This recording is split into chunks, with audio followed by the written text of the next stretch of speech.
Nous avons rendez-vous avec Gwenaëlle Robert qui publie aux éditions Robert Laffont au mois de septembre Nevermind dans la collection Passe-Muraille. Gwenaëlle nous attend dans sa maison en Bretagne, là-bas à Saint-Malo, où elle est professeure de lettres. Je vous rappelle que l'on doit à Gwenaëlle Robert déjà 2 titres, Tu seras ma beauté et Le dernier bain. Bonjour Gwenaëlle Robert. Merci d'être avec nous. Je vous ai demandé, avant d'entrer dans votre nouveau roman, dans votre nouveau livre, de nous présenter une image. Vous avez choisi ce très beau château dans cette campagne bretonne. Que représente-t-il ce château ? Alors c'est un château qui se situe à Sévignac, qui est donc une commune des Côtes-d'Armor, et qui est le château de Limoëlan. Il est toujours habité par les descendants du chevalier de Limoëlan. Et donc c'est là que s'est caché mon héros. C'est surtout là, en visitant ce château, que j'ai eu l'idée de ce roman, en découvrant la destinée de cet homme qu'on ne connaît pas, si ce n'est qu'on sait qu'il a évidemment participé à l'attentat de la rue Saint-Nicaise, mais tout ce qui a suivi, les années qui séparent cet événement de sa mort, elles sont assez obscures.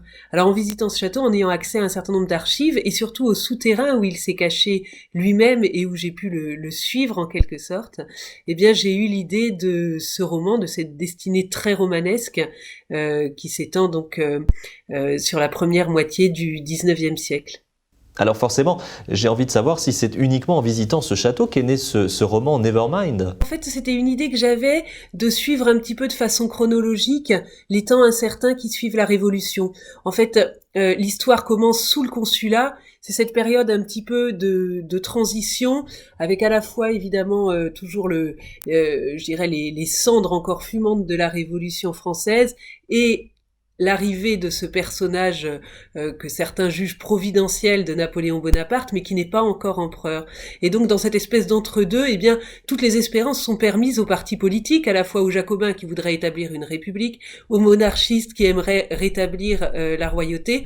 Et c'était cette incertitude qui me semblait vraiment un terrain romanesque. Donc, je souhaitais explorer ces années-là, ces années un peu mal connues du Consulat, celles qui précèdent l'Empire, et il m'a donné évidemment l'occasion d'entrer de plein pied, je dirais, dans cette période. Vous écrivez « Joseph n'est pas un bourgeois, plus un gentilhomme, pas encore un bandit. Il se meurt dans l'intervalle incertain qui sépare ses conditions sans plus très bien savoir qui il est. » Vous pouvez nous en dire un petit peu plus ? Qui est-il, ce personnage principal de votre livre, Joseph de Limoëlan ? Alors, il est le descendant d'une ancienne famille bretonne de chevaliers. Il a le titre de chevalier. C'est un condisciple de Chateaubriand. Ils ont été élèves ensemble au collège de Rennes. Et puis, à l'âge de 18 ans, son monde s'effondre lors de la Révolution française. Son père est guillotiné. Une partie de sa famille émigre. Et lui se retrouve en quelque sorte dépossédé de ce qui étaient les bases de son existence, c'est-à-dire cette vie de gentilhomme de province dans son château de Bretagne qui tout à coup n'existe plus. Alors il rentre dans la chouannerie, on a peu d'éléments sur cette période de sa vie, mais il participe à un certain nombre de combats. Et puis ensuite, il disparaît. Il est probablement à Paris, où il continue à être actif dans les complots royalistes. Et on retrouve sa trace donc ce jour de Noël 1800, alors que Napoléon est donc victime d'un attentat dont il sort indemne lui, mais qui fera d'autres morts. Et parmi les 3 coupables se trouve Joseph de Limoëlan.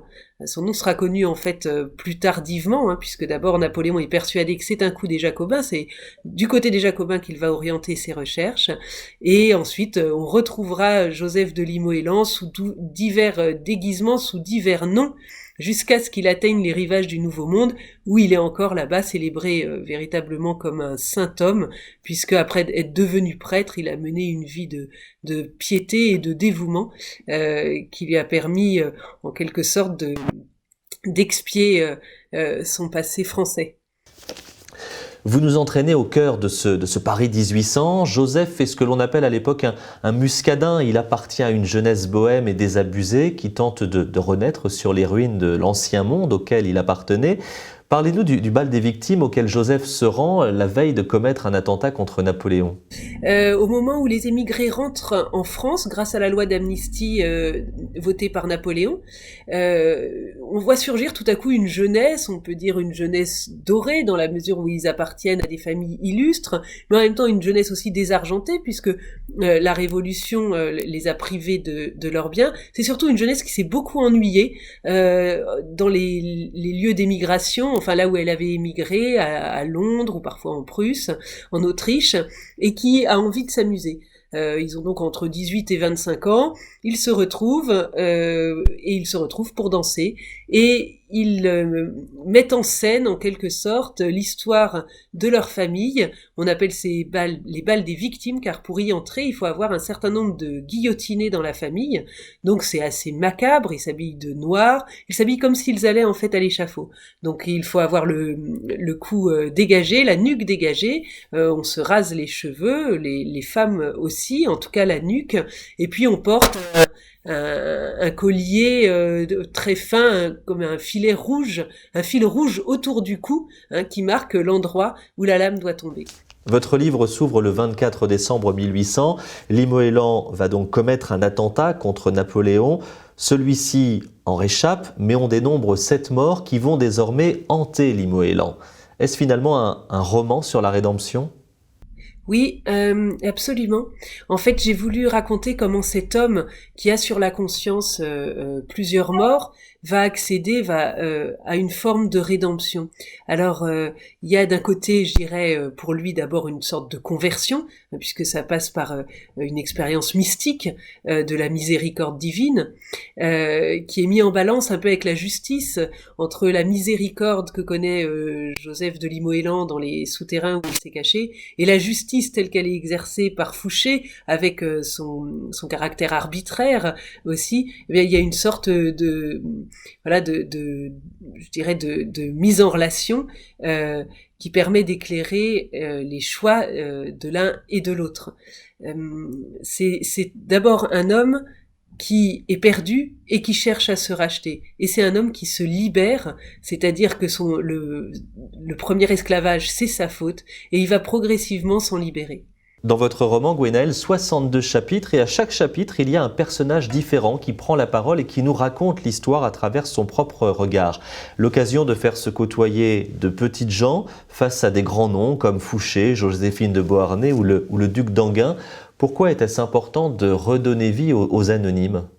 Je crois que c'est la différence entre la littérature, le roman historique et l'essai d'histoire. C'est que l'essai d'histoire, il va s'intéresser essentiellement à une histoire officielle, aux personnages, je dirais, historiques importants. Et puis en littérature, il y a de la place pour tous les autres, tous les anonymes, toutes les histoires individuelles du peuple. Et c'est là qu'on va trouver en fait la place dans le roman de les évoquer. Alors effectivement, j'avais travaillé sur les différentes minutes du procès donc des deux acolytes de Limoëlan qui eux seront guillotinés, et en voyant défiler les noms des victimes, des blessés ou des familles des morts de l'attentat, il m'a semblé important de leur donner une place et d'essayer d'imaginer ce qu'a pu être leur vie et comment leurs vies ont été perturbées, en tout cas bouleversées par cet attentat. Je crois que c'est ce que permet la littérature, c'est précisément de donner chair à toutes les petites histoires individuelles qui restent dans l'ombre de la grande histoire.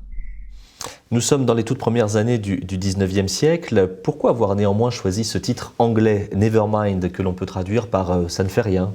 Oui, c'est le nom sous lequel était connu Limoëlan.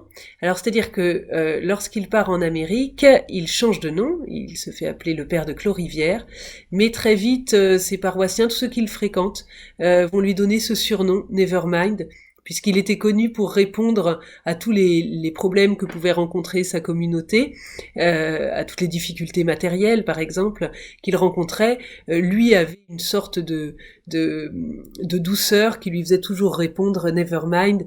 La seule chose en fait qui était grave pour lui, c'était cette messe de Noël où on pense qu'il devait revivre la nuit de l'attentat et où il pleurait au moment de la consécration. Mais tout le reste finalement était devenu moins important que cet événement qui a évidemment marqué tout son destin.